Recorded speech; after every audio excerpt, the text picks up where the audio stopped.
સુરતમાં અઠવા ગેટ પાસે મધરાત્રે રૂપિયાની લેતી દેતીમાં માથાભારે યુવકને ચપ્પુના ઘા મારી ઘાતકી હત્યા કરવામાં આવી હતી। આ સમગ્ર બનાવમાં ઉમરા પોલીસની ટીમ આરોપીને ઝડપી પાડવા કામે લાગી હતી। માત્ર ગણતરીના કલાકોમાં જ પોલીસે મુખ્ય આરોપી સહિત કુલ 4 આરોપીઓને ઝડપી પાડ્યા છે। પોલીસે તમામ આરોપીની ધરપકડ કરી કાયદેસરની કાર્યવાહી હાથ ધરી છે। શહેરના નાનપુરા વિસ્તારમાં ખંડેરાવપુરા માછીવાડ ખાતે રહેતો પિંકેશ ઉર્ફે પિન્ટુ રમેશભાઈ નવસારીવાલા માથાભારે તરીકે છાપ ધરાવે છે। આ ઉપરાંત તેના ભાઈ દિવ્યેશ નવસારીવાલાના રેતીના ધંધામાં સાથે સંકળાયેલો છે। પિન્ટુ અને અક્ષુ ઉર્ફે અવી પટેલ વચ્ચે પૈસાની લેતી દેતી હતી, જેના કારણે બંને વચ્ચે 6 મહિના અગાઉ પણ ઝઘડો થયો હતો।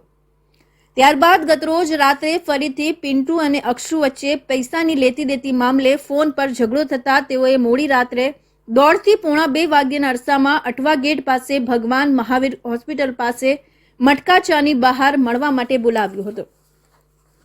પિન્ટુ નવસારીવાલા ત્યાં પહોંચ્યો ત્યારે અક્ષુ કારમાં તેના અન્ય 5 મિત્રો સાથે ત્યાં આવ્યો હતો, જ્યાં પિન્ટુ અને અક્ષુ વચ્ચે પૈસાની લેતી દેતી મામલે ઉગ્ર બોલાચાલી થઈ હતી, જેથી અક્ષુ અને તેના સાથી મિત્રોએ પોતાની પાસેનું ચપ્પુ કાઢી પિન્ટુના પેટમાં તથા પડખામાં ઉપરા છાપરી 3 ઘા અને શરીરના અન્ય ભાગમાં 2 ઘા એમ કુલ 5 ઘા ઝીકી દેતા તે ત્યાં જ ઢળી પડ્યો હતો। બાદમાં અક્ષુ અને તેના મળતિયાઓ ત્યાંથી ફરાર થઈ ગયા હતા। આ બનાવની જાણ થતાની સાથે જ ઉમરા પોલીસનો કાફલો ઘટના સ્થળે પહોંચી ગયો હતો। સતત ઘા મારવાના કારણે પિન્ટુનું ઘટના સ્થળે જ મોત નીપજ્યું હતું।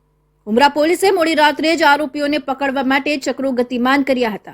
આ દરમિયાન પોલીસે માથાભારે અવી ઉર્ફે અક્ષુ દીપક પટેલ, હાર્દિક ઉર્ફે આદુ મનીષ ગજ્જર, ધર્મેશ ઉર્ફે ધમો રમેશ પટેલ, રૂપેશ ઉર્ફે બાલાજી કાશીનાથની ધરપકડ કરવામાં આવી હતી। તમામના નિવેદન લઈને ધરપકડ કરી રિમાન્ડ લેવા માટેની તજવીજ હાથ ધરી છે। 30-31 जनवरी की रात को उमरा पुलिस स्टेशन के विस्तार में एक व्यक्ति की हत्या हो गई थी, जिसका नाम पिंकेश उर्फे पिंटू रमेश भाई नवसारी वाला है और इसकी हत्या में 4 आरोपियों को अभी तक अरेस्ट किया गया है। 30 और 31 तारीख की रात को जो मरण जनार है उसके साथ में पुराने 1.5 लाख रुपए के लेन देन को लेकर के बहस हुई। ये लोग एक शादी में डुमस में थे, वहाँ से ये लोग निकले और अठवा गेट पे महावीर हॉस्पिटल के सामने इन्होंने मिलने का प्लान किया। तो जैसे ही मरण जनार पिंकेश उर्फे पिंटू वहाँ पे पहुँचा, इन लोगों ने चाकू से उस पर हमला किया और उसमें 5 इंजरी मरण जनार की बॉडी पे हुई, जिसकी वजह से उसकी मौके पे डेथ हो गई। हॉस्पिटल ले गए तो ब्रॉड डेड उनको डिक्लेयर किया गया। આરોપીઓની પૂછપરછમાં જાણવા મળ્યું હતું કે રૂપેશ ઉર્ફે બાલાજી વિરુદ્ધ ચોક બજાર પોલીસ મથક ચોપડે જુદા જુદા 5 અને ક્રાઇમ બ્રાન્ચ સહિત પુણા પોલીસ મથકમાં આર્મ્સ એક્ટ હેઠળના ગુના નોંધાઈ ચૂક્યા છે। એવી જ રીતે ઉમરા પોલીસ મથકમાં પણ અગાઉ તે મારામારીના ગુનામાં ઝડપાઈ ચૂક્યો છે અને અગાઉ પાસા પણ ભોગવી આવ્યો છે। આરોપીઓ અગાઉ સૂર્યા મરાઠી ગેંગના સભ્યો હતા, જે ગેંગનું વર્ચસ્વ પૂર્ણ થતા પોતે જમીન દલાલીનો ધંધો શરૂ કરી દીધો હતો।